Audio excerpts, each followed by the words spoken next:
So I wanted to go over Procreate's latest update really quick. So, one issue that I have been seeing in my membership in my Skool community is where the stamps are not working correctly, right?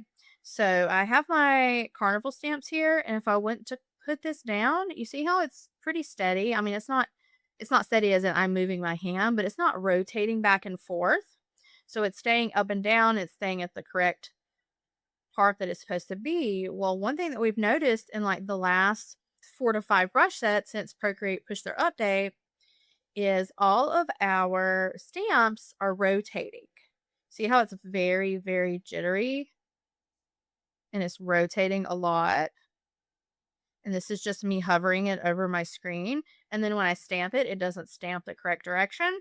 So how you're going to have to fix this, and I will go in and fix my stamps that have done this. It's about the last 4 to 5 sets, but anybody that has these that do not have my stamp set, you guys will have to go in and manually do these.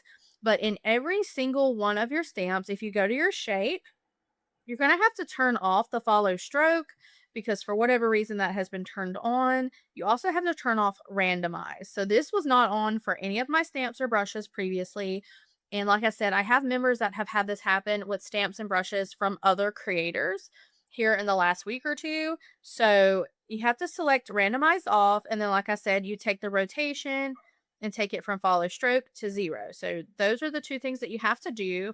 And now, as I hover, it stays correctly how it's supposed to stamp, and it also stamps in the direction that it is showing. So that is how that is going to be fixed, guys. I know that's kind of frustrating, and I would just do it as you're using the stamp, and then by the time you're done, you'll have them all done. Another thing that I did notice is used to when we would go into maybe merge or group a layer, you would select it, you would swipe to the right on the next one, and there would be an option that would pop up beside layers here that would say, group, and then it would also have delete and things like that.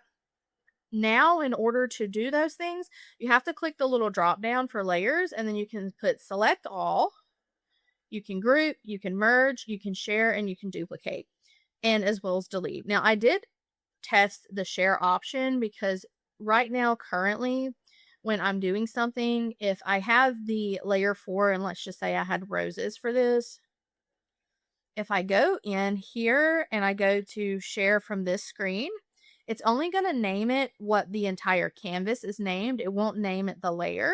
So I did go ahead and try to share from this direction and see if it would save roses PNG, and it does keep that. But if I select 2 different ones, so let me do roses, and then let me rename as a cross.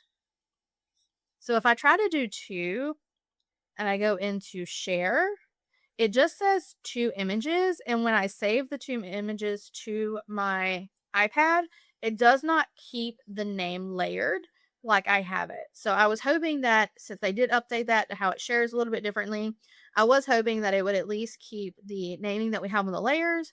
So when I'm going ahead and I'm sharing all of the layers here for you guys, then I could select all, and then I could share and go straight to my drive, my Google Drive here, and go ahead and upload those, and they would be named so I wouldn't have to go in and manually rename them again. And the third thing that I have figured out, we did this on while we were on my call today, is I'm going to go ahead and I'll go to this one. Go to the screen here. So once I have finished designing, right? Let's say I've finished a design and I'm ready to share it, and I don't want all the extra space. Let me swap to a brush. I don't want all of the extra space here, right? And on the edges, because we don't want extra space around all the things. And when we're trying to make stuff, if you go to Canvas, crop and resize, you can now crop it. And I don't know if this was already like this or if this is just a newer update. I'm not sure which one, but you can actually go ahead and crop it to the edges like you want to, like that. And it will crop the canvas to where when you go ahead and you turn off your background export and you export it, it doesn't have a lot of the white space around it, which was an issue that I did see a lot with Procreate. Is I normally have to export everything with all the white space, and then I have to like bring it back in Photoshop, or another program and kind of clip all of the extra transparency around it, and so I trim it that way. I trim the layers. So that was a pretty cool update that I'm excited about. If that is not an update and it's been there and I just haven't used it, that's my bad.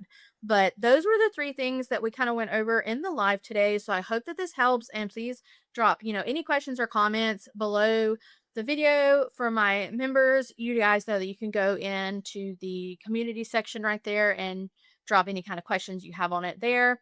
So I hope this helps, and thanks so much for everything.